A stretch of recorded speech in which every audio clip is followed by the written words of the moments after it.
நம்ம ரேவதி இந்த எஸ்எஸ்கேவ முழுசா நம்ப ஆரம்பிச்சுட்டாங்க. அதுலயும் இப்போ நம்ம தாக்ஷாயணி இந்த ஒரு விஷயத்துல இன்வால்வ் ஆனதுக்கு அப்புறமா, உண்மையிலேயே வந்து பார்த்தீங்கன்னா, எஸ்எஸ்கேவ வந்து முழுசா நம்பி, நம்ம கௌதம பத்தின எல்லா உண்மைகளுமே எஸ்எஸ்கே கிட்ட நம்ம ரேவதி சொல்லிட்டாங்க அப்படின்னு தான் சொல்லணும்.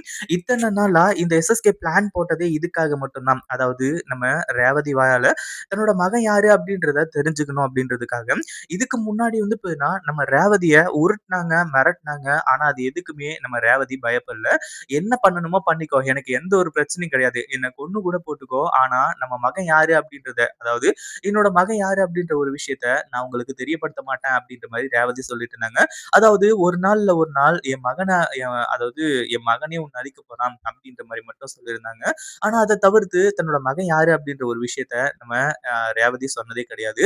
ஆனா, இப்போ எந்த ஒரு விஷயத்த வச்சுனாலும் வந்து பார்த்தீங்கன்னா, யார வேணாலும் ஏமாத்த முடியுமோ இல்லையோ, ஆனா பாசத்த வச்சு ஈஸியா ஏமாத்தலாம் அப்படின்ற ஒரு பழமொழி இருக்கு இல்லையா?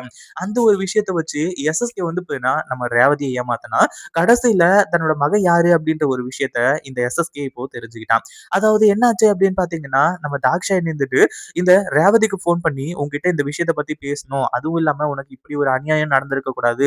இப்படி ஒரு அநியாயத்த பண்ணியிருக்க கூடாது." அப்படி இப்படின்ற மாரி வந்து சொல்லி சொன்னது மட்டும் இல்லாம, "உனக்கு ஊரறிய, உலகறிய கண்டிப்பா வந்து பார்த்தீங்கன்னா, அவரு தாலிய கட்டியே ஆகணும்." அப்படின்ற மாரி வந்து பேசிக்கிட்டு இருக்காங்க. ஆனா இந்த தாக்ஷாயணிக்கு இந்த உண்மை எல்லாமே தெரியுமா? அதுவும் இல்லாம எஸ்எஸ்கே வந்து இப்ப ரேவதிய ஏமாத்திருக்காரு அப்படின்றது தெரிஞ்சிருச்சோ! அப்படின்ற மாரி நெனச்சா தான் தெரிய வருது. உண்மையிலேயே இப்போ தாக்ஷாயணிய வச்சே மிகப்பெரிய ஒரு கேம இந்த எஸ்எஸ்கே ஆடிக்கிட்டு இருக்காரு அப்படின்னு சொல்லிட்டு, கடைசியில வந்து பார்த்தீங்கன்னா, உன்கிட்ட தனியா பேசணும் அப்படின்ற மாரி சொல்லி ரேவதிய கூப்பிடுறாங்க. இப்போ ரேவதி கிட்ட வந்து பார்த்தீங்கன்னா, எந்த அளவுக்கு இந்த தாக்ஷாயணி பேச முடியுமோ, அந்த அளவுக்கு வந்து பார்த்தீங்கன்னா பேசிறா. கடைசியில ரேவதி எல்லாத்தையுமே வந்து பார்த்தீங்கன்னா மன்னிக்க ஆரம்பிச்சுறாங்க. அதாவது இந்த எஸ்எஸ்கே உண்மையிலேயே திருந்திட்டாரு. அதுவும் இல்லாம இப்ப எனக்கு முழுசா நம்பிக்கை வந்துருச்சு எஸ்எஸ்கே. நீங்க உண்மையிலேயே திருந்திட்டீங்க. இதுக்கப்புறம் இனி வர காலங்கள் எல்லாத்தையுமே நான் உங்க கூட கழிக்கணும்னு நெனைக்கிறேன். நீங்க என் கூட கழிக்கணும்னு நெனைக்கிறீங்க. இந்த கல்யாணத்த வந்து பார்த்தீங்கன்னா, நீங்க பண்றதுக்கு தயாரா இருக்கிறது உண்மையிலேயே ரொம்ப நல்ல விஷயம். அதுவும் இல்லாம இப்போ வந்து பார்த்தீங்கன்னா, நான் நம்ம மகன் யாரு அப்படின்ற ஒரு விஷயத்த சொல்லப் போறேன் அப்படின்ற மாரி சொல்லி, அந்த மகன் வேற யாரும் கிடையாது. நீங்க இந்த அதாவது பிசினஸ்ல இத்தன வருஷமா அதாவது ஒருத்தனுக்கு போட்டியா, அது மட்டும் இல்லாம ஒருத்தன அழிக்கணும் அப்படின்ற மாரி நெனச்சுட்டு இருக்கீங்கல்ல. அதாவது கௌதம் தான் வந்து பார்த்தீங்கன்னா நம்மளோட மகன் அப்படின்ற ஒரு விஷயத்த சொல்ல ஆரம்பிச்சுறாங்க. கடைசியில தான் வந்து பார்த்தீங்கன்னா, இந்த எஸ்எஸ்கே இருந்துட்டு பயங்கரமா சிரிக்கிறது மட்டும் இல்லாம, "இப்படி வந்து என் வலையில வசமா மாட்டிக்கிட்டியே ரேவதி. இதுக்கப்புறம் உன்னால தப்பிக்கவே முடியாது. அதுவும் இல்லாம உன்னையும், உன் மகன் கௌதம் 2 பேரையும் தீர்த்து கட்ட தான் போறேன். இத்தன நாளா வந்து பார்த்தீங்கன்னா, உன்னோட மகன் யாரு அப்படின்றது தெரியாம இருந்துட்டு இருந்துச்சு.